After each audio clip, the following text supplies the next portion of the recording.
Welcome, everybody. Welcome to this afternoon's discussion under the title After Israel's Election, Who Makes the Case for Peace? I'm Mark Sheeland. I'm Director of Programs and Government Relations at the Middle East Institute. Our program today is the result of a joint effort. I want to thank the Conflict Management Program at the Johns Hopkins University School of Advanced International Studies for partnering with MEI today. I'd also like to acknowledge and thank the George and Rhonda Salem Family Foundation for their support of programming at MEI. We began to think about assembling this panel even before the election in Israel took place on March 17th. We could not foresee back then what the outcome of the vote would be or the state of government formation among the parties, what state it would have reached by now. But it was clear that the content of the campaign was saying a variety of things about Israel and Palestine, and that the decision of the voters could set a direction or perhaps set some policy options aside for a time. In order to take stock of the prospects for peace, we knew there would be value in assembling an expert group. And with today's panel, we feel extremely fortunate, and we have the prospect of leaving here much better informed. The biographic notes of our distinguished panelists are in the flyer that I hope each of you picked up when you arrived, and they're also on our website. I will say simply that we welcome, in alphabetical order, Ms. Lara Friedman, Director of Policy and Government Relations for Americans for Peace Now, and like myself, a former U.S. Foreign Service officer. Mr. Ghaith Al-Omari, a Senior Fellow at the Washington Institute for Near East Policy and former Executive Director of the American Task Force on Palestine. Dr. Ilan Peleg, the Charles A. Dana Professor of Government and Law at Lafayette College in Easton, Pennsylvania, and an MEI scholar. Dr. Shibley Telhami, Anwar Sadat Professor for Peace and Development at the University of Maryland, and a Senior Fellow at the Brookings Institution. Our moderator today is Dr. Daniel Serwer, Senior Research Professor of Conflict Management and Senior Fellow at the Center for Transatlantic Relations here at SAIS, and an MEI scholar. Before yielding the floor to Dan, I would like to call your attention to two upcoming events in MEI's public programming. Next Thursday, April 30th, at midday, just up the block from here at the Carnegie Endowment, we will host the Mayor of Bethlehem, Ms. Vera Baboun, for a talk on local government and civic activism among youth in the West Bank. And a week from today, on Friday, May 1st, also at Carnegie, Dan will be back at work for us again as a moderator of a panel featuring Mohammed Sharif of the Royal Asiatic Society London and University of Exeter, Denise Natali of the Institute for National Strategic Studies, and my colleague Gönül Tol, founding director of the Middle East Institute's Center for Turkish Studies, in a discussion entitled The Kurds' New Clout in U.S. Ties with Turkey and Iraq. So with that, I thank you all again for joining us today and ask our moderator, Dan Serwer, to lead us through the presentations and discussion. Thank you. Thank you very much, Mark. It's a real pleasure to be here. It strikes me that on this beautiful Friday afternoon in Washington, D.C., that we're very fortunate to have you with us for a discussion that I'll try to frame as best I can. I'm used to long government formation processes. I served a long time in Italy as a foreign service officer, so I can watch this dance go on for months. But it is striking how there was so much excitement and anticipation of the election. And then as soon as the election happens, the results are announced, and a kind of silence descends on the process, and we don't really know what's going on. Then yesterday or the day before, I read that the president has taken advantage of the constitutional postponement for 2 weeks. He's allowing Bibi Netanyahu 2 more weeks to form the government, and the silence descends again. And we all just wait to see what happens. And while we're waiting, we're saying to ourselves, well, there are really very big things going on in the Middle East. And even if you limit yourself to Israel-Palestine, I mean, there are big issues to be settled here. What about those issues? And, you know, it's remarkable how little news you can pick up. I look at Haaretz, I look at Jerusalem Post, I mean, but there really is very little available. I note that Netanyahu has released some tax funds to the Palestinian Authority. He's allowing some produce exports from Palestine into Israel, allowing some water to flow from Israel to Palestine. Are these signs of something? Is this a different Netanyahu from, frankly, the rather racist one we saw during the election campaign? Is there a turn here? What do we expect of the Palestinian Authority, which had been going very much in the direction of what we in the conflict management business call best alternative to a negotiated solution, and that best alternative was international recognition. And at the same time, the Israelis were pursuing their best alternative to a negotiated solution, and that was no talks and continuation of building of settlements. Are we going to see that process continue, or are there now hints of something a little bit more positive beginning to occur? Are we going to, are the centrifugal forces still much stronger than the centripetal ones? And what does the general framework in which all of this is occurring, a framework of really extraordinary chaos in the Middle East, what impact does that have on thinking on both sides? I should say the many sides of the equation, because there aren't just two sides of this equation. To address those issues, we've got the panel that's already been announced, and I'm going to go in order to my right. They're going to use the podium or not as they please, and Ilan Peleg will start us off.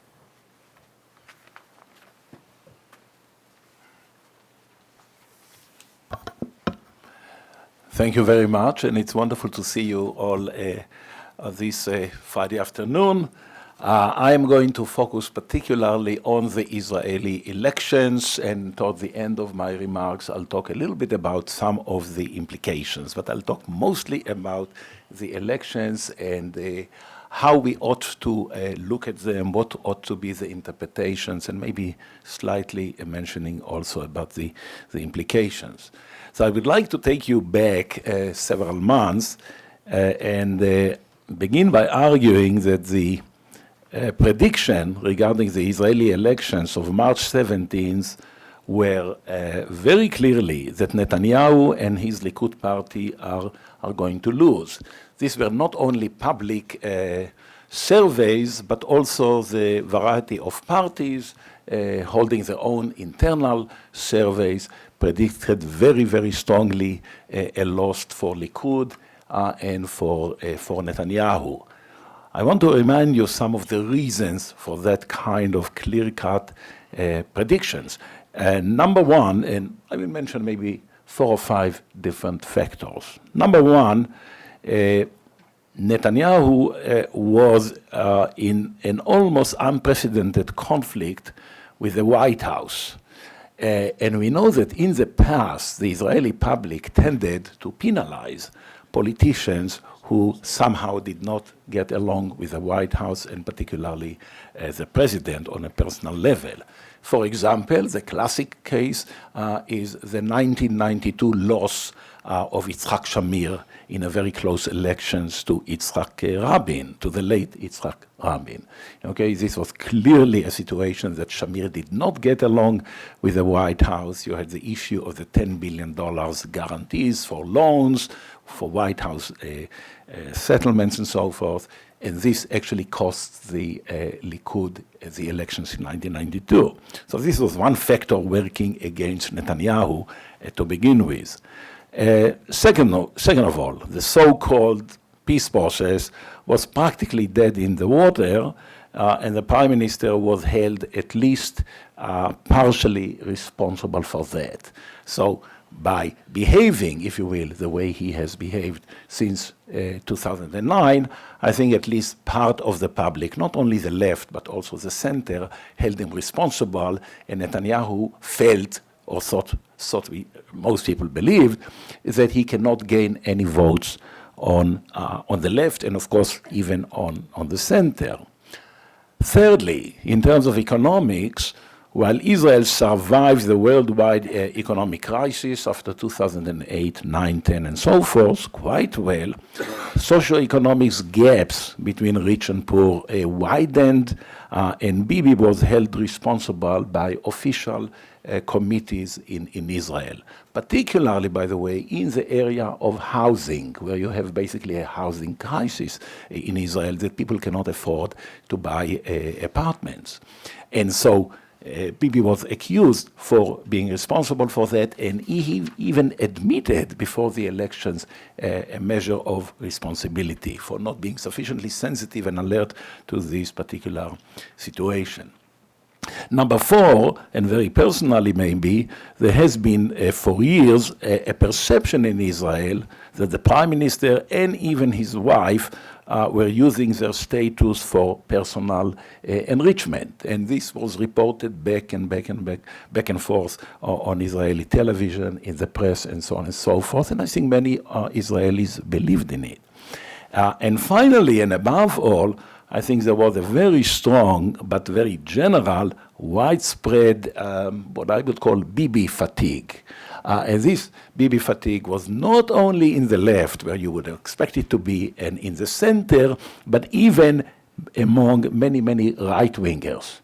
Okay, people had the feeling, a very general feeling of malaise, and the time of Bibi to go has come, and so on and so forth. So I'm talking here about at least 5, and there are probably even more, factors that worked against the prime minister. And then, of course, March 17 happened, and the Likud under Bibi won 30 seats in the new Knesset, the 20th Knesset, Labour, or the Zionist camp, as they chose to go with, quite interesting shift, by the way, won only 24 seats. And the question is, of course, why? And what I will try to do over the next 5 minutes or so is to try to explain the dynamics of these elections. And so some analysts explain these very, very surprising results by focusing particularly on personalities.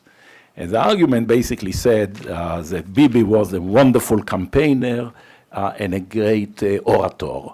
And I think that in both regards, you can probably say this is true. On the other hand, Labour leader Herzog suffered, I think, in the mind of many from what I would call a charisma deficit. And this is probably also true. Okay? Generally speaking, if you look at the two campaigners, there was a great amount of difference in terms of the fundamental skills. However, I think that the real explanation for the March 17 shock is much deeper than personalities. I think it had very much to do with Israel's political culture in 2015, and even beyond that. I think Israel's political culture as we face it today, and as we have faced it in some ways, by the way, since 1977, and certainly in the current situation as well. But not only the change in the political culture of Israel, but also Netanyahu's ability to both understand this political culture and use it for his benefit. Okay, so my explanation is basically much more structural, cultural, rather than personality-based. I think that once Bibi understood that the Likud is going down to the feet, in my opinion, and I've been following it day by day, minute by minute, probably about 10 days before the elections, he understood that he is going going down to defeat. He then pulled all the stops in what I would argue, a carefully planned campaign that put pushed really all the right buttons among many, although not necessarily all Israeli Jews. I think that he used many of the tools that he had in the toolbox in a sort of a interesting manner and was able to win these elections. And I would like to talk a little bit about that. So first of all, what he has done in general, he escalated the accusations that he had against his opposition. And he escalated it in a very skillful way and in a very gradual or staggered way, reaching actually the dramatic crescendo on the very morning of the elections. Okay, you can actually map it. Maybe I'm putting too much rationality into it, maybe not, but this is at least my theory, that you had a staggered and dramatic series of events in which Bibi was able to eventually emerge as victorious in these elections. So he basically made four major arguments. First of all, the outside world is financing the campaign of the opposition, he argued. Now, as everybody knows, this is public knowledge, Sheldon Adelson is financing basically almost everything that Netanyahu is doing, including, by the way, a free newspaper that is available for all Israelis everywhere in Israel. It's called Israel Hayom, it's available. Israelis call it Bibiton. Iton is a newspaper. Sheldon Adelson writes down the check. So there were a lot of outside money to the left and to the right, but probably much more to the right in a much more systematic way for many, many years, and this is going to only continue. But I think this argument was an argument that Bibi made quite effectively. Secondly, he argued that the left is about to take over, reminding right-wing voters of 1992, meaning Oslo, and 1999, meaning Camp David II. Okay, so those are codes words, 1992, 1999, Oslo, Camp David II, remember between Barak and Arafat, and all of that. This was very, very effective. Thirdly, he said very clearly, I think this was about 5 or 6 days prior to the elections, he says there will not be a Palestinian state as long as I am prime minister. And this was directed very, very strongly at West Bank settlers and their relatives on the other side of the Green Line. Okay, so this is effective on both sides of the Green Line. And then came, I think, the final, what I would call the final body blow, in which Netanyahu basically said, and then referred to it, he said, Arab voters are moving to the polls en masse. He said it in Hebrew, which is even stronger, bekamuyot adirot, massive amounts, okay? Then continued, left-wing NGOs are bringing them on buses, okay? Now, I think that Bibi understood that he, this is my explanation for his tactics. He understood that he cannot win votes at the center, and that he really must move not only to the right, but actually, and this is, I think, very important, to the radical right.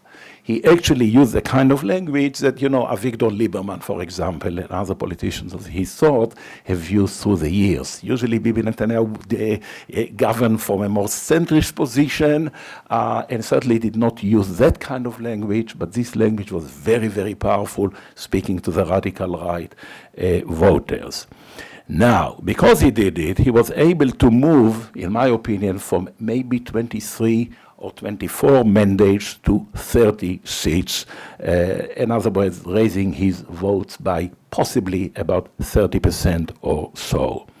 And he has done it very specifically by cutting a lot of the support from a party known as Habayit HaYehudi, the Jewish home of Naftali Bennett. Habayit HaYehudi, again, I don't have time to go into all the details, but we can follow it in the Q&A. Habayit HaYehudi is basically a religious nationalist party, the old Mafdal, Maflaga Da'at Laumit, and basically represents the settlers of the West Bank. The settlers of the West Bank knew that if they vote for Naftali Bennett, who they prefer to Netanyahu, no question about it, Netanyahu may not be given the chance to establish a government. Okay, so they shifted quite consciously to Netanyahu, to a more moderate, or if you will, more centrist or right of center, from a much more radical Naftali Bennett, who has said many, many times that under any circumstances he is opposed to a Palestinian state. The second party that suffered from that was a new party called the Yachad Party, Yachad meaning together, which was a coalition, very interesting coalition of Sephardi, ultra-Orthodox, and truly, truly radical right-wingers. You know, if people know the name of Baruch Marzel and others, I don't want to necessarily go into details.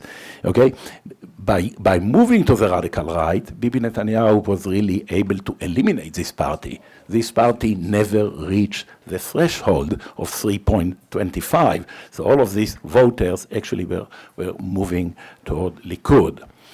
And thirdly, by doing what he did, I think, Bibi was able to appeal to the traditional Likud voters. The traditional Likud voters are poorer, lower education, and are very, very resentful on an emotional and ideological basis to the better off Ashkenazi elite, or as they see it, as the better off Ashkenazi elite. So I think Netanyahu basically was able to almost single-handedly change completely the elections, I would argue, from what I would call a policy elections to identity elections.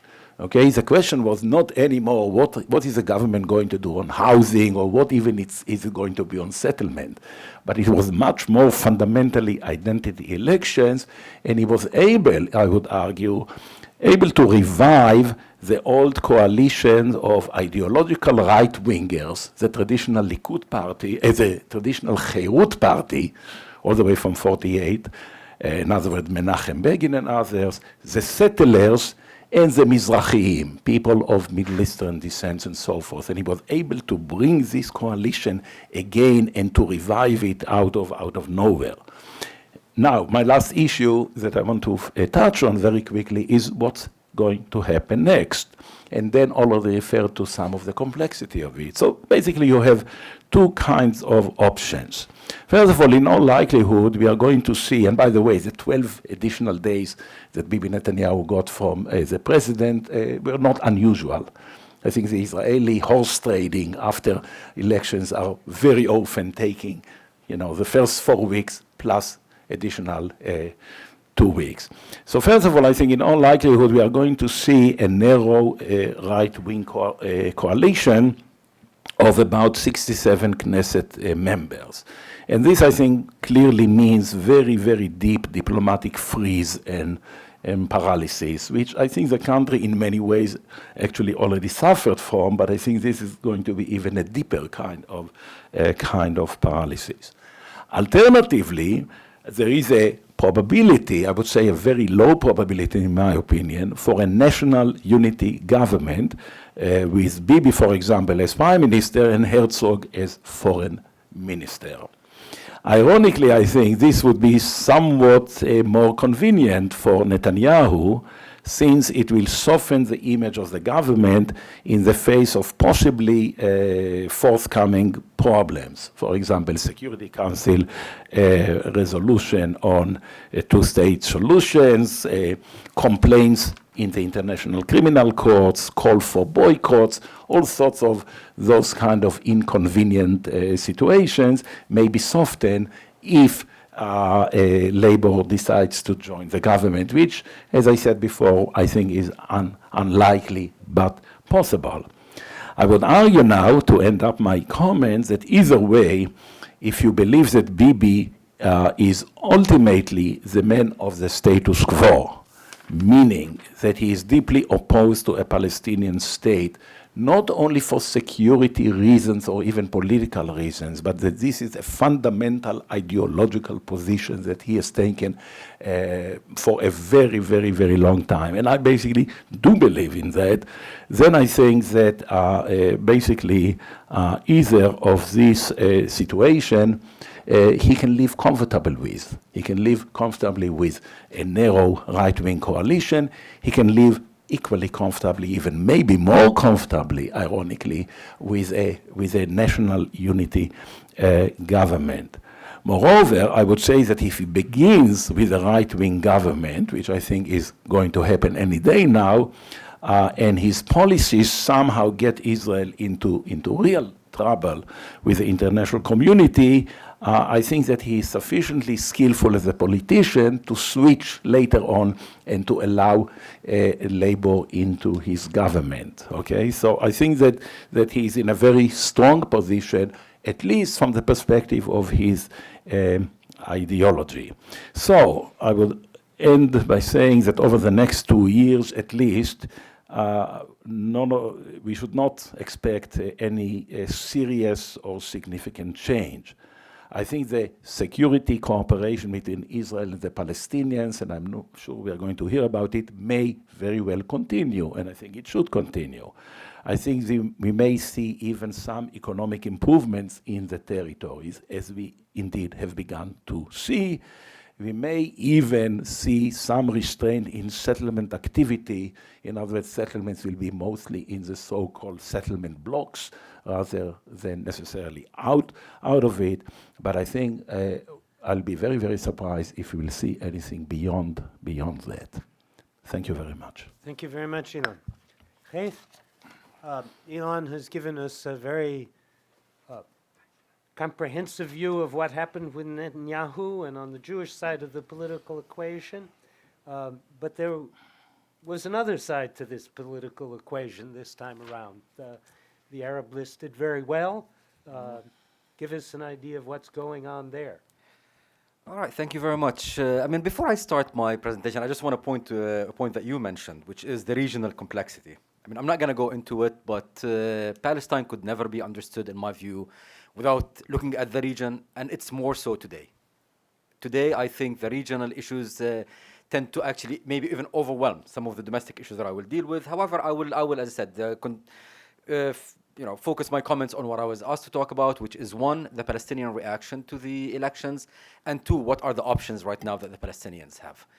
In terms of the Palestinian reaction to the elections, what's very interesting to me is this is probably one of the few times that I've seen the PA almost completely and consciously not involved and not commenting on the Israeli elections during the build-up to the or during the campaign.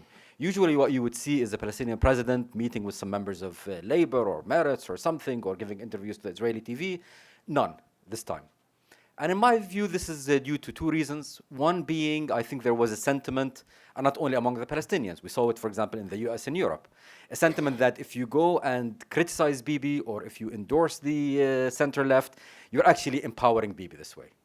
I don't know how accurate and how wise that is, but I think that was part of the reason why the Palestinians decided to remain silent on the election. And secondly, I think there was a reflection of an overwhelming or a general view among the Palestinians, mainly in the street, but also some in the leadership, that it makes no difference.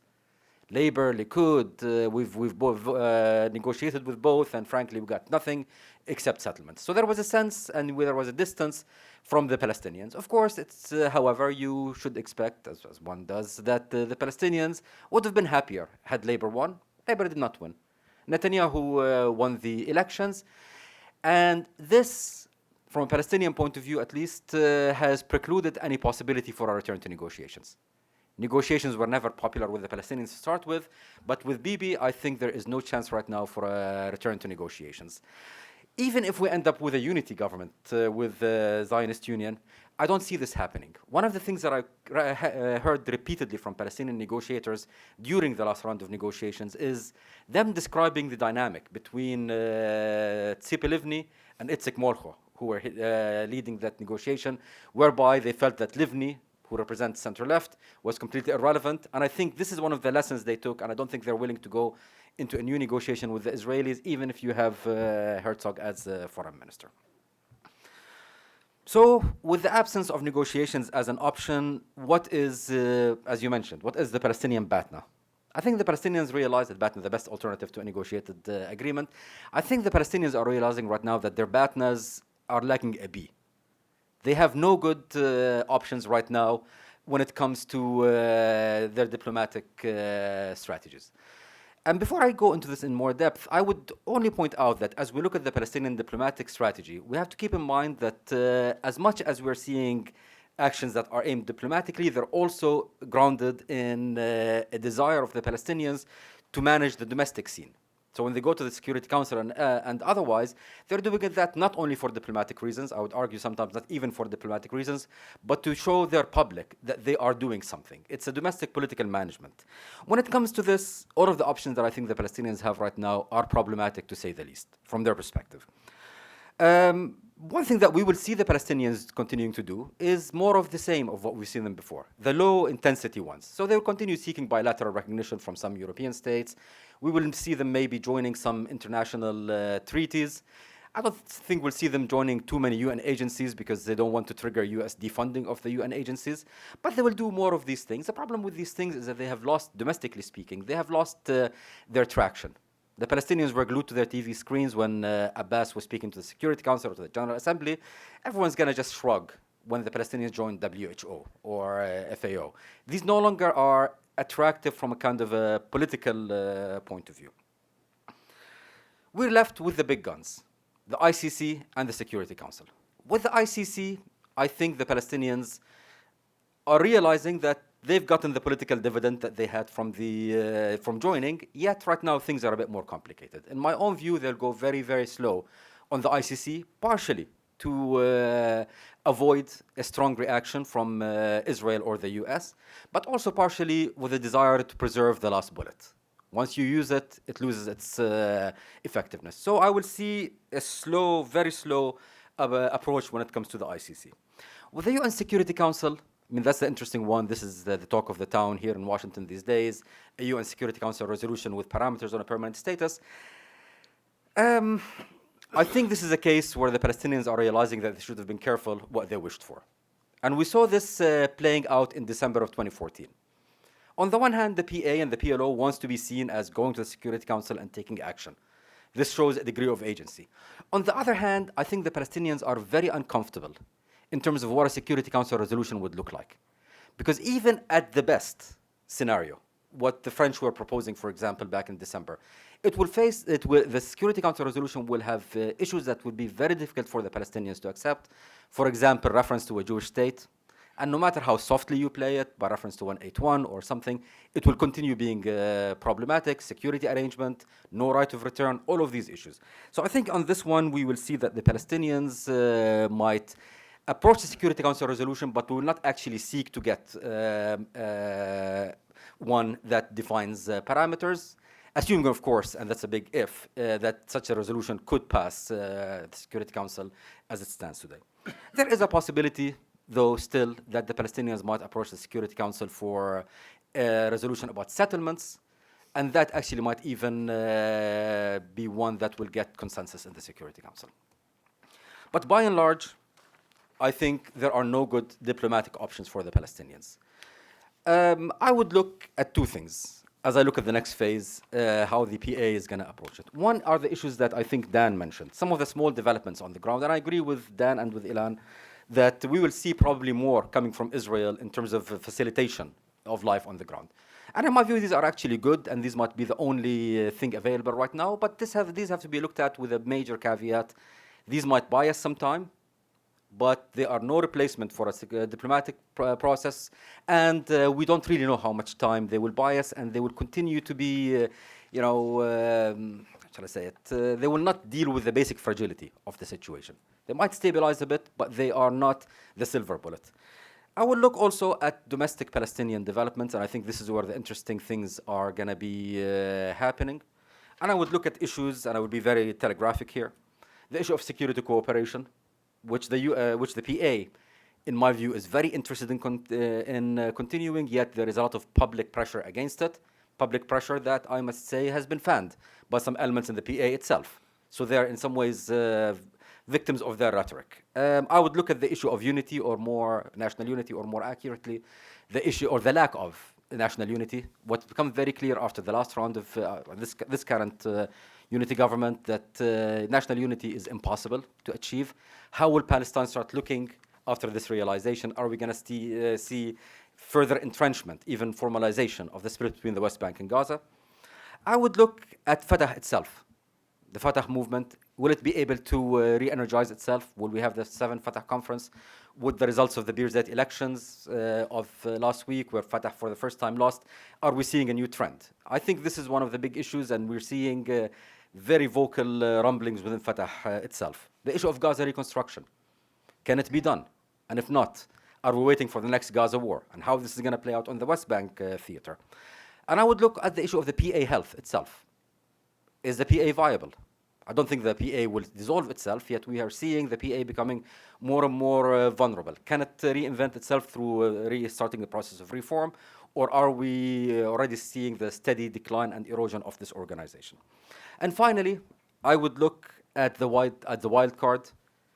No matter what we do, no matter what these stabilization measures that are put into place, the issue of is there a possibility of starting to see a violent collapse and a violent eruption in the West Bank in particular? I don't think there is a desire for that, yet as history has shown us in the last 2 intifadas at least, and some of the smaller incidents, these things happen when you least expect them, when the environment is right. And environment today is right. There is no chance for a diplomatic process, and there are many domestic Palestinian problems, and all it takes is an unexpected event to ignite something like this. And on this lovely, jolly, hopeful note, I think I'm going to conclude, and looking forward to the conversation. Thank you. Thank you very much, Ghaith. Shibley. Thank you. Thanks to the Middle East Institute for hosting this. Always appreciate it. I'm not going to try to say much about what my colleagues said. I'm going to focus more on where I think the Obama administration is in light of the Israeli elections. And I say that by, I'll make 3 broad points, but I'll say that with a sense of understanding of where the administration was when Obama first came to office, when I served as a senior advisor to Special Envoy Mitchell on this issue. And I had a pretty good sense of what I thought was the administration's failure. In some way, if you look at the first 5 years, 6 years of the Obama administration, the strategy has always been a Bibi Netanyahu strategy. So in a way, when Obama got elected, it so happened that Bibi got elected, and there was always this question about is he capable of making the compromise that are necessary, and what kind of coalition was he going to put in place? And this is, of course, separate from the fact that we also had a problem on the Palestinian side, meaning a divided Palestinian polity that had its own the challenges. But on the Israeli side, it was always thought that ultimately the Israeli public is prepared to make a deal.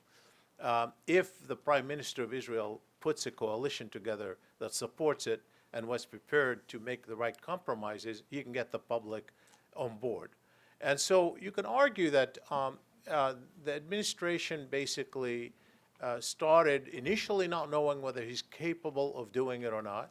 And I would argue that that hesitation actually led them to a problematic policy because, frankly, if you think that he's capable of making a deal, if you thought that back in 2010, then you'd follow a different strategy than asking for total stoppage of settlements. That strategy of settlements would have worked if you had already decided that he wasn't capable of making a deal, and you're going to employ that as a principled American position on which you put pressure on Israeli politics, and you would have had support in Congress but you would have to stick with it and be consistent with it, having decided that Netanyahu wasn't capable of moving forward. And I would argue that the first couple of years of the Obama administration, they couldn't make up their mind. Is he capable of doing it? Is he capable of not doing it? He kept them guessing. And the fact that Israeli politics theoretically enabled a broader coalition, he could have dumped some of his right-wing partners and made a coalition with more center-left, and in a way that he could have produced a coalition that was capable of making compromises, kept them guessing. And that hesitation meant that they're neither here nor there, and therefore they took policies that didn't necessarily make a lot of sense, and in the end failed. And I would argue that when Secretary Kerry became Secretary of State, his strategy in the first year was essentially focused on Bibi Netanyahu. All he tried to do was come up with a package to test Bibi whether or not he's capable of making compromise. So gave him everything that they thought he needed, particularly on security. So spent so much time putting together a security package to persuade him that he can make a deal and to give him incentive to produce a kind of coalition that is capable of making a deal. And obviously that didn't happen. And so I would say now they're not in the mood of testing that again. So whatever happens, whether he's capable of it theoretically or not capable of it theoretically, they've been there. They spent 6 years trying that. It didn't work. They only got a year and a half to go. That's not something they're gonna flirt with, unless they've given up on the process. In which case, of course, it's all for show, but not really for serious production. So unless there's new evidence that produces something that goes against the past 6 years, I don't think they're in the mood of gambling again on the possibility this might happen if they really want to proceed. That's number one. Number two, if you look at where the administration is right now in its Middle East policy, obviously this is not a top priority issue. It goes without saying. I mean, if you look at it, despite the fact the President and the Secretary of State think this is an important issue, I'll come back to that in a minute, I think immediately the Iran question is the number one question for the administration. Clearly, if there's anything they hope to produce by the end of this administration, would be an agreement with Iran on its nuclear program that could transform the relationship and create different kind of political opportunities in the Middle East. That's number one. And there's no question that trumps Israel-Palestine. And second, the question of ISIS or ISIL or Daesh or whatever you want to call it is probably also higher than the Israel-Palestine question, in large part because the United States is engaged in operations against ISIS, and there are immediate issues that flow from that, particularly with the relationship with Iraq, Syria, and Iran. And so in that sense, those two issues in the short term trump the question of Israel-Palestine. And that question of Israel-Palestine, nonetheless, in the minds of some administration officials, is linked to some of these other issues. For example, one can imagine theoretically that with all of the controversy related to an Iran deal, if one were to be concluded by June 30th, and we know there will be opposition, dramatic opposition, certainly within the Republican Party, but probably more, that if the administration feels the heat and wants to sell this agreement, the question is it going to try to make deals on the Israel-Palestine? Is it going to be less, let's say, with the Israelis pushing more on Congress, is it going to create some kind of linkage with insinuations about what might happen at the UN on vetoing or not vetoing a U.S. Resolution? One can see that there could be some linkage, possibilities of linkage there.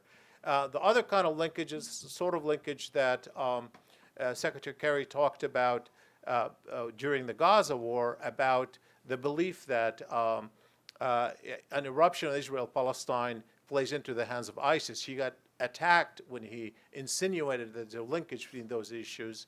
And in fact, I did a poll on it in December here in the U.S., and I found that the overwhelming majority of Americans, including 71% of Republicans, actually think that an eruption of Israel-Palestine plays into the hands of ISIS, exactly like Kerry said.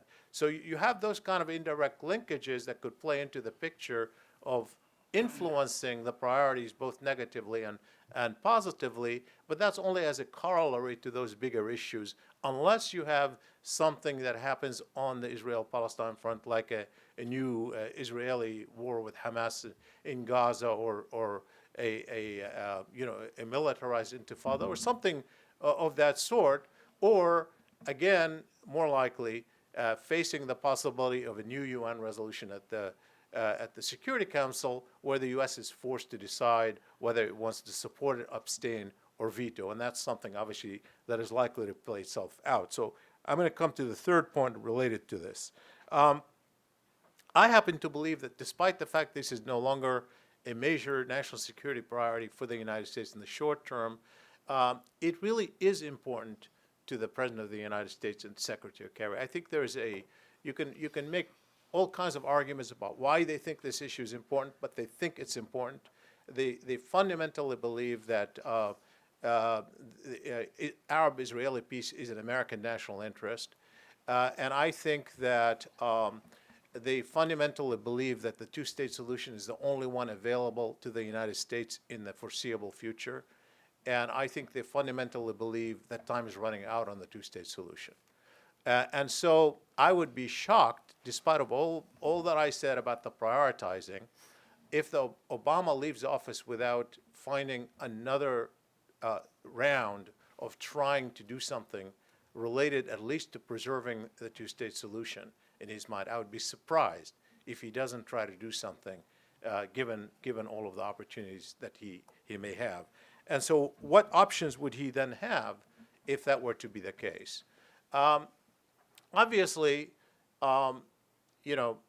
he may be so overwhelmed by events on multiple issues. We see the Yemen issue, which was not even in the cards, that came up and now complicates the question, that he may decide to ignore it. As I said, I'd be surprised if that were to happen.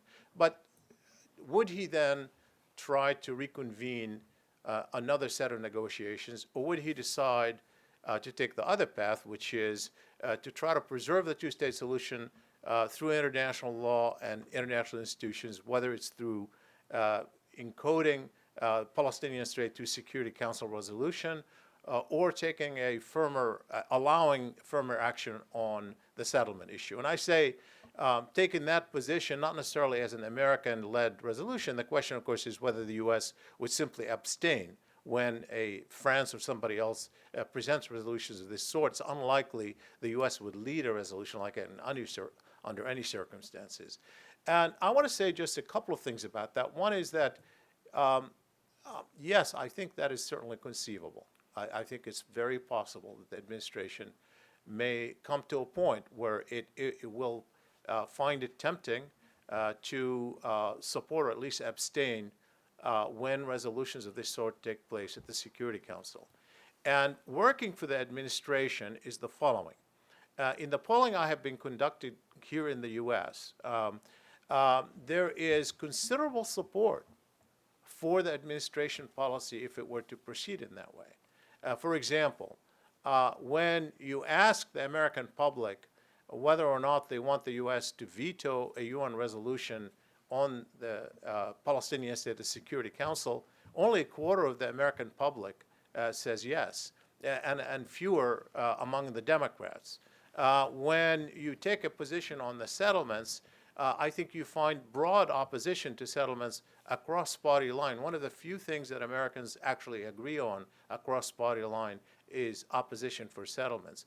When you take a question related to the Jewishness of Israel versus the democracy of Israel, if two states were no longer possible, just to contemplate that kind of a dramatic choice that might be faced, the overwhelming majority of Americans across party lines would support Israel's democracy, even at the cost of Israel no longer being a Jewish state. So you have all kinds of broad questions out there in the American public eyes. The president would not necessarily be taking a position that alienates the public.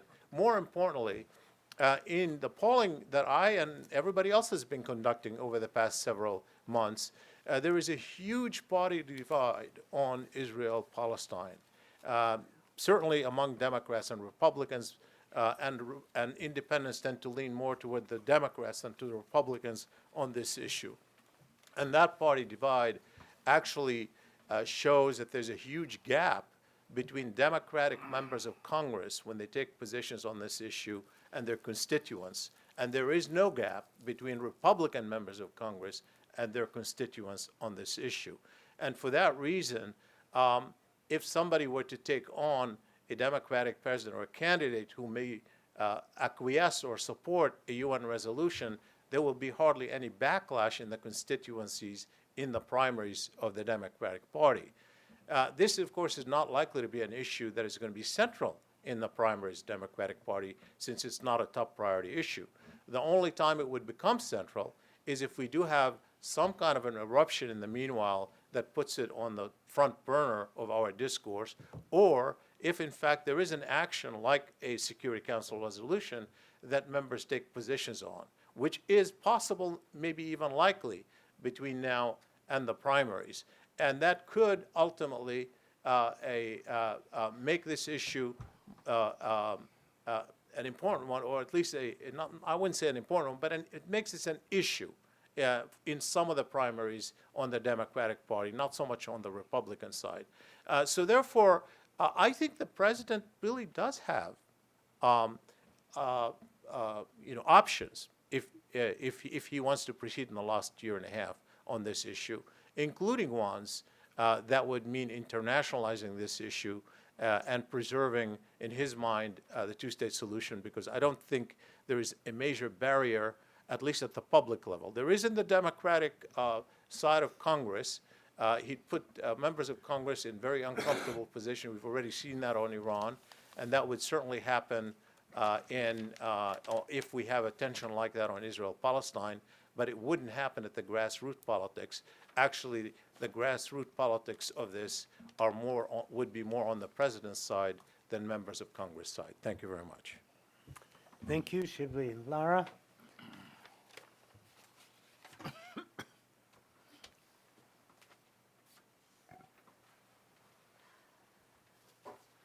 All right, so batting cleanup, always intimidating, especially after such a distinguished panel. I was asked to talk about sort of the Washington angle, both Obama and Congress, and I don't want to repeat everything that Shibley just said, so I'm going to sort of take, I think, a slightly more, in a higher resolution view of things. Folks who know me know that I obsess here about the details of Washington. Looking back at this election, sitting here in Washington, and you all are in Washington, so you probably know this, but I'm going to say it. This was a really ugly election. You know, when Ilan was talking about how this played in Israel, how it played here was interesting. As an observer, for all of us as observers of elections, you know, it is striking when you have an Israeli prime minister who in the last presidential election pretty much campaigned publicly for the Republican candidate. And when that candidate didn't win, the candidate who did win, didn't exact revenge, didn't publicly, you know, call out Bibi for his behavior. And then during this election, again, as Ilan said, as that crescendo came towards the end of the election, one of the things that Bibi pulled out was the accusation, essentially, that the Obama administration was trying to run the election against him, which was a very strange accusation. If you look at the details of it, you know, one NGO, a small amount of money with a related project that's to get out the vote. I mean, whether or not there was any impropriety there is a reasonable question. Whether or not that was actually intended as a strategy of the Obama administration to help make sure that Bibi didn't win, really a strange credulity. But that was sort of the tune that we were hearing here, and all of us who were present for the Bibi visit to Washington when Mr. Boehner invited him to Congress, and the ugliness of that.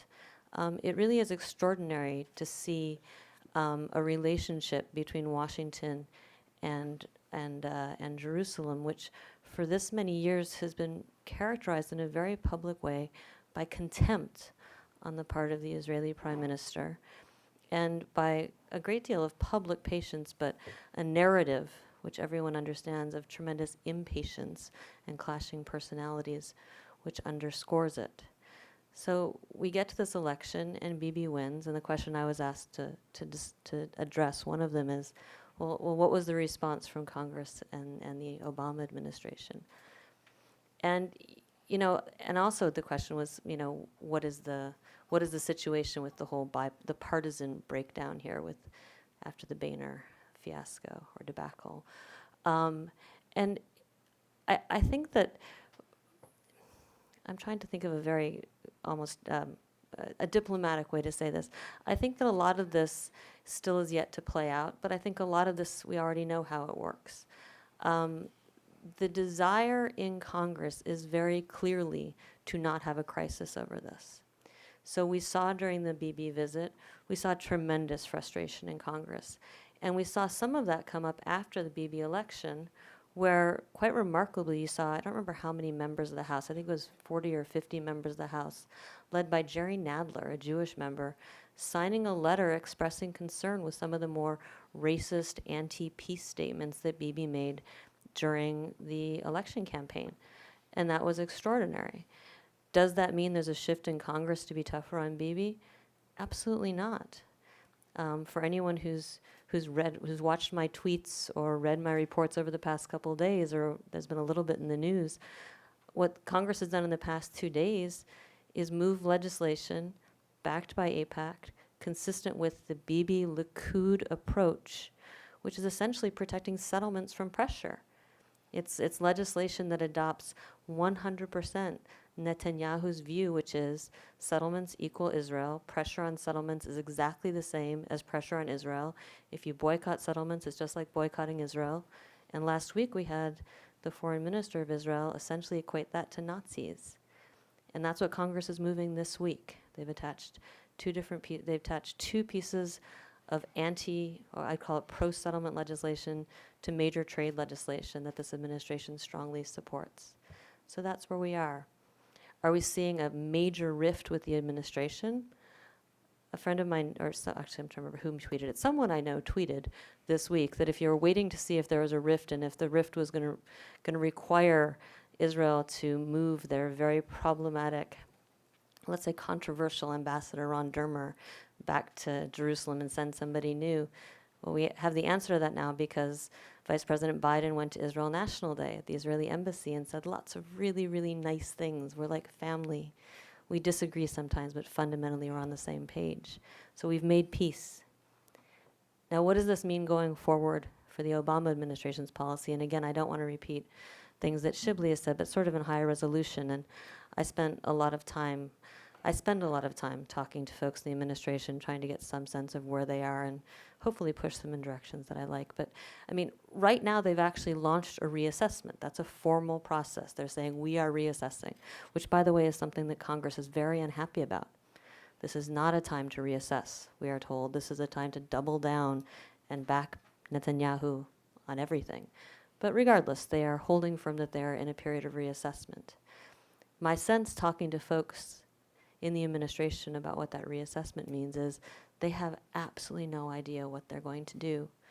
And that the people working on this at the substantive level are casting about for ideas, recognizing, as my fellow panelists have alluded to, the extremely, extremely complicated regional dynamics. The fact that there is very little bandwidth anywhere at any level for action on this issue, that there's very little oxygen in the room to even talk about this, and there's almost no political capital to be spent on this, certainly not before we get to June 30th and hopefully an Iran agreement.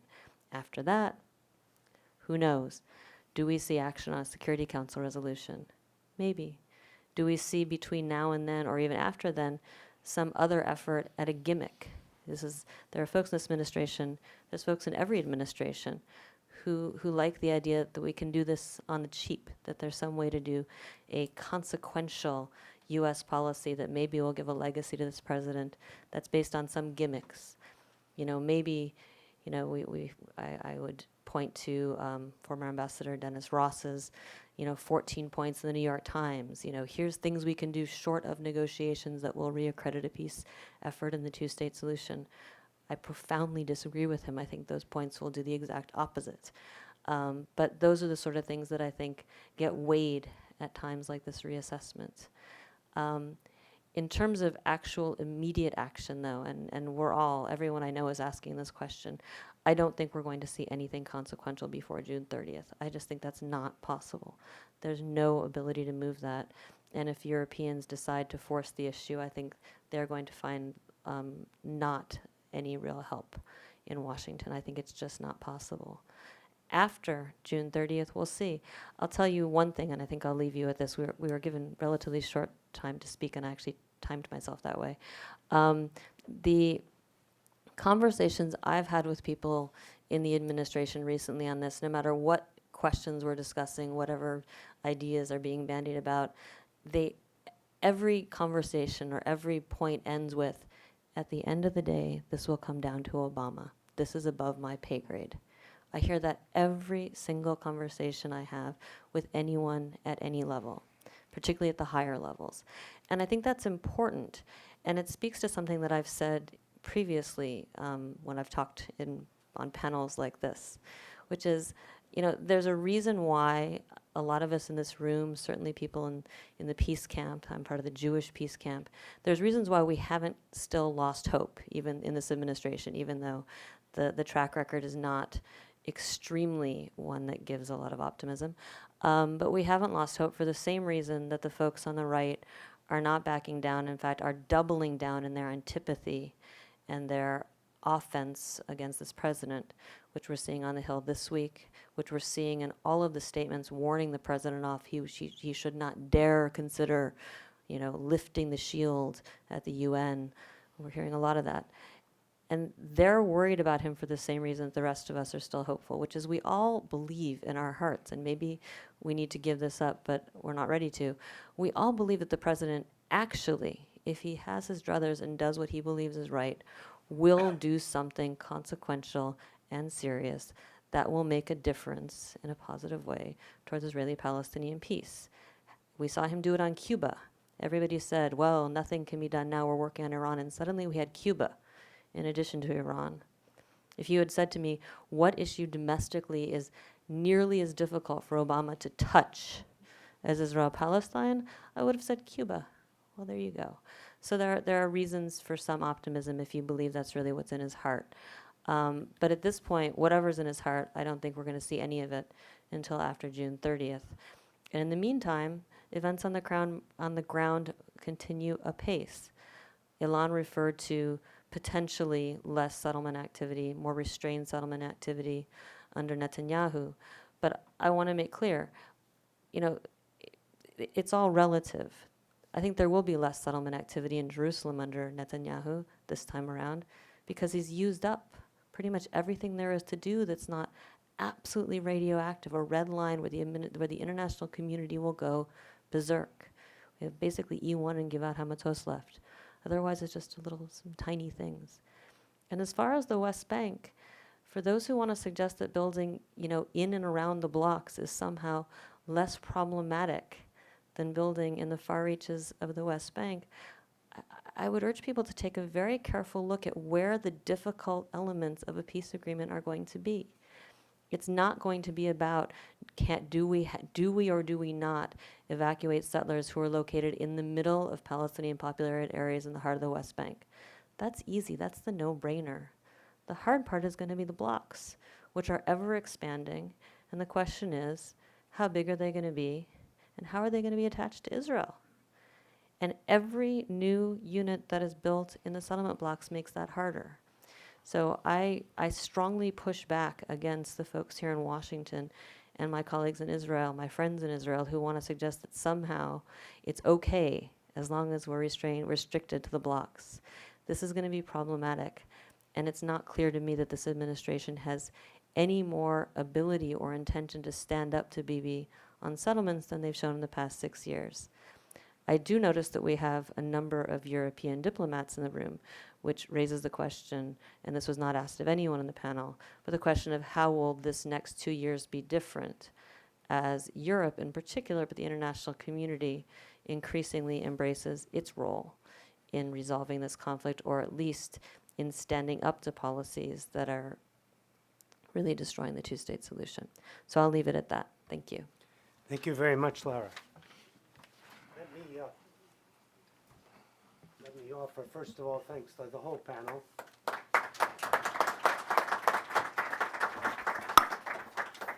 This was an extraordinary group of presentations.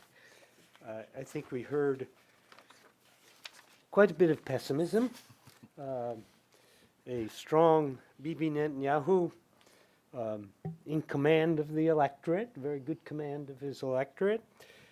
We heard about the Palestinian population and polity that faces no good options, as Ghaith put it.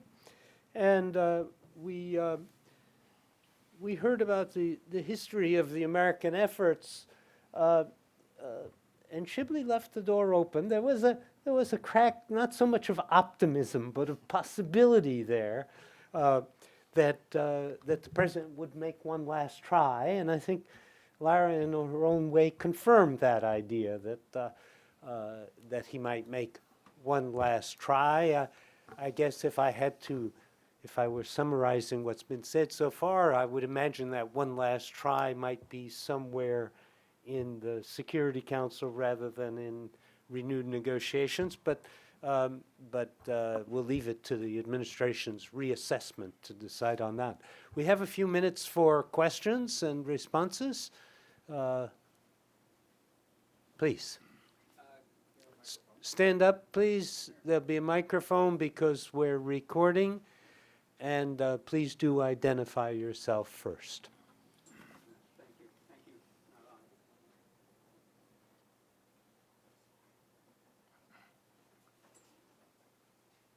Thank you to the whole panel. This is a question for the whole panel. I think everybody said that a Palestinian state may not be viable, and I don't see the basis for saying that at all. Singapore, Andorra, tiny country, are viable. What is it that makes a state viable, and why wouldn't they be viable? Could you identify yourself? Gerald Chandler of iTech Consultants. Thank you, and I'll take one more as well. Right back there.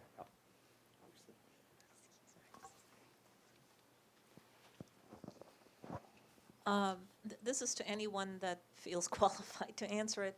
My sort of confusion is about the Israeli society, and it seems, is it conflicted, or do you think that if Netanyahu sort of can maneuver, that they will follow his lead? I mean, what exactly, because I know you're polling and I understand that, but I hear different things, the contradictory things, so I was just wondering if you'd clarify that. Okay, Shibley. Let me take that second question because it enables me to say something about what Ilan said.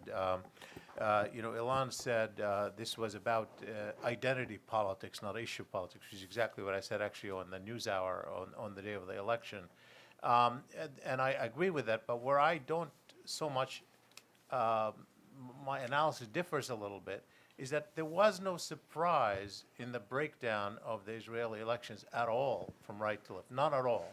Actually, if you look at the polls throughout the whole period, including a period of optimism, it was roughly the same breakdown of left and right. There was no major shift from center left to right or right to left. It was roughly the same predicted outcome. The only thing that happened, the main thing that happens, not the only, obviously every election has a little bit of a surprise here and there, but the main thing that happened was that Netanyahu took away from some of his right-wing partners to give Likud a little bit of a bigger push. And so it was really only within the right wing, and he did that principally by scaring everybody else that he may not even have a majority, he might not even be the leading candidate, may not even be asked to be prime minister. And he scared them enough to leave some of his partners, particularly Habayit Yehudi, and also to scare the settlers enough to have them vote in larger number than the rest of the population. So there wasn't really a huge surprise in the breakdown of the Israeli elections, except for that. And I would say that was been predicted throughout, because part of the change that has occurred is really demographic change, in particular constituencies and where they fall and which constituency increasing. So, and yes, it is about identity politics. Does it mean that, therefore, the Israeli public isn't receptive to compromise? No, because I think identity politics tells you that it's not so much the issues, how you frame them. And what we find in the polling, and I'm not only my poll, but pretty much every poll, when you ask Israelis, like Palestinians, are you prepared to compromise on Jerusalem? No. Are you prepared to compromise on right of return? No. Well, most of them say no. But then when you put a package together and say, okay, if your negotiators have a two-state solution proposed like this one, on which there is a compromise on Jerusalem, there is a compromise on right of return, there is a compromise on security, would you recommend that they take it or leave it? Then you have a majority say take it. And so that's where the optimism was about public opinion, about it being a leadership. That's why the U.S. essentially said, well, despite all of that said, if the Prime Minister of Israel puts a coalition that is prepared to accept a deal like that, and he and the government put it to the public, there was a high degree of confidence the public would support it. And so I don't think that game has changed, actually, because that identity politics isn't so much about what you compromise, but how you frame the issues. And that's part of the problem that we've had. By the way, on the first question, I don't know anyone who said a Palestinian state isn't viable. I certainly haven't. I'm not sure if someone else has, but Please, Ilan. And Yeah, then so I would say definitely the issue on viability, this is not an issue. I think a Palestinian state will be at least as viable as quite a lot of other countries. You have great many countries in Africa and other places that are very, very small and much less viable. And I think a Palestinian state, actually, in terms of the education of its people, its institutions, universities, and so forth, will be quite viable. In regards to the second question, indeed, Shibley is absolutely right. The only changes that we have seen, and this is actually what led to the victory of Netanyahu, is shifts within the blocks itself. But I think this was still very, very important for a reason that I actually did not have time to go into, and that is that the president of Israel, actually in a critical time after an election, can constitutionally ask anyone who is a member of the Knesset to form a government. In case Netanyahu would not have come as number one, there would be a possibility for the president, President Rivlin, to ask somebody else to form a government. Now, personalities are not unimportant here. As always in Israel, it is well known that Rivlin cannot stand Netanyahu. Even though they are from the very same party, Likud and so forth, they have been rivals. Netanyahu was actively campaigning against Rivlin for presidency, so this could have been, a payback time. And I think Netanyahu knew it quite well, and the force of his campaign actually reflected it. Last point that I may make is I've seen once a study that once the Israeli government comes in favor of a particular position, at least 10 or maybe 15 or 20% of the population shifts in its position. So I have, again, as Shibley said, I have no doubt whatsoever that had the government came out with a position supporting a deal, whatever the deal may have been, I think the public generally would play it. And maybe last comment really here is that Netanyahu knows how to use key issues of identity, particularly whenever there is a doubt. He's using things like no division of Jerusalem, okay? And this is an identity issue that really gets the public on his part, and he used these kind of cards very, very successfully in these elections and in the past. So in this regard, I think we are on the same page here. Okay. Yeah, I mean, I would just join my colleagues by saying that I don't think that the Palestinian state is not viable in physical terms, as you mentioned, Singapore, and I can think of many other examples. But my concern is right now about the political viability of the two-state solution. This is what worries me, and it worries me for political developments, not because of physical or economic or whatnot. If I look at the Palestinian and Israeli publics, they both say they want a two-state solution, but the other side doesn't want it, and therefore it's not going to happen in our lifetime. And there will come a moment where the desirable and the possible do not meet, and people will abandon the desirable. I look at the region. Not only is the bandwidth not there, but even more disturbingly is that this is the lack of trust in the U.S. right now that you see in the region, and not only Israel. You go to the Gulf, it will make the Israelis sound timid when it comes to their view of the U.S. leadership. Means that the Arabs are not in a place right now to play in, or not have no desire, or not in a mood to go in and expend political capital on an American initiative that until their issues regarding Iran and whatnot are resolved.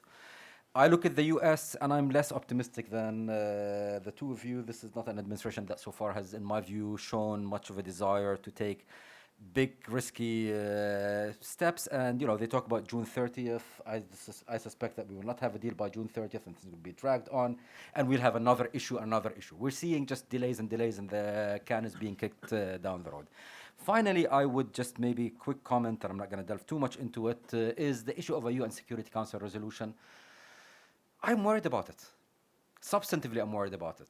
We think of it as something that will preserve the two-state solution and will codify the parameters that we all think that we know. I fear that it might actually expose deep fissures in the international community and might actually peel off some of the potential supporters. I specifically here think about the Arab countries from the consensus position. So as we think of this UN Security Council approach, I think we need to give it more thought, both in terms of the diplomacy that's needed to get to it, but also the substantive aspects of it, and whether or not what we end up with as a consensus position would have enough of an international base to solidify the two-state solution, or will it create further divisions? Thank you very much. Other questions? Please. Thank you. I'm Diana Rios. I'm an MIPP student at SAIS. And I would like to ask the presenters if they consider that Palestine can do something while Netanyahu is in power. You've said that it's almost impossible to negotiate again, but there's a chance. What should Palestine do, and maybe how? Thank you. Ghaith, I think that's more you than anyone else. I don't know. Well, how about an election, for example? This is... I think on the diplomatic front, there is not much that can be done that will produce tangible results. But I think much can be done on rebuilding the domestic Palestinian cohesion, if you wish. I don't know what can be done on the Hamas-Fatah front, but I think the PA should be more forthcoming when it comes to Gaza reconstruction, because this will allow the PA to start having, again, a foothold and a presence within Gaza. And by the way, if in doing so also will absolve it from the public view right now that the PA is responsible for the lack of reconstruction. At least you can't have unity with Hamas. At least show that you care about Gaza. As I mentioned before, the issue of Fatah, which is the main political party in the PA, it's been ossified for too long, and attempts to revive it and all of that and re-energize it are important, and could at least rally the base around some structures. Issues of the Palestinian Authority, corruption and mismanagement. Some things can be done about it. Now, these are, of course, as I mentioned earlier, are no alternative to a peace deal, and the PA will continue being vulnerable, and the Palestinian leadership will continue being vulnerable unless there is progress on the diplomatic front. Yet, at least these are things to show that the PA is still, and the Palestinian leadership is still being active. In the meantime, as much as I'm not particularly enamored with some of the diplomatic moves, as long as they continue to serve a domestic political purpose and they do not cause a head-on collision with the U.S. in particular, these are also available options. But all of these sadly fall into the conflict management rather than conflict resolution stage, but I fear sometimes that this is the only thing that we have at the moment. Other questions? Please. And my name is Maureen Shea. I was at a conference earlier this week where there was so much emphasis on the shared values, democratic values between Israel and the U.S., that I decided that must be really coming into question. So I wonder, Professor, if in the changes in the grassroots, is that one of the issues? Yeah, do you want to take a crack at that? I mean, I can tell you about the polling. You know, it's very interesting because, you know, when you ask people in the U.S. about why they take their position vis-a-vis Israel, particularly those who say they want the U.S. to take Israel's side, it's not, you know, there are people who think there's shared values, but for example, where the bulk of the support is in the Republican Party, and among that there's 40% who identify themselves as either evangelical or born again, that cluster of you know, the Christian right. And when you ask them what is the principle through which they evaluate American policy toward Israel, they say religious faith, not overlapping values, not even America's national interest, which is an option that's given there, and not even so much Israeli interest per se, as much as it is religious faith. In fact, the only group in the entire sample of American politics that they say they're motivated more by religious faith / ethnicity, certainly more so than American Jews. And among Democrats, the single most important issue for Democrats in taking a position on Israel-Palestine, over a third of the public, I think 38%, say it's human rights. And so I don't think it's a question of overlapping values per se. I don't think that's the issue. We see different kind of motives. I happen to think that you really have two Americas right now on this question. It's increasingly so. I mean, among Republicans, it used to be where the majority of the public want the U.S. to take neither side of Israelis or Palestinians. Now you have a slight majority saying they want to take Israel's side. Among Democrats, the overwhelming majority, about roughly 77%, want the U.S. to take neither side. Only 17% want to take Israel's side. And the motivation for each constituency is different, as I said. And it's not a question of values as we understand them. It is something else that's going on. Lara, did you want to comment on this? Sure. Look, for the American Jewish community, and to the extent the American Jewish community has, I think, in a lot of ways, sought to define the pillars of the relationship with Israel for years, shared values has been at the core of that. That's what I was raised on. And that's still what I want to believe, and I believe can be the case. I think that's becoming increasingly strained. And by the way, it's becoming strained for a lot of progressive Democrats when they look at the values that they see in America. It's not just looking at Israel, but certainly when you see successive Israeli governments, all headed by the same person, but they're successive Israeli governments and successive Israeli Knessets that are pursuing openly anti-democratic legislation. I mean, it's been a couple of years now, but when the head of the Anti-Defamation League, Abe Foxman, is speaking out about concerns about anti-democratic legislation, that's a problem.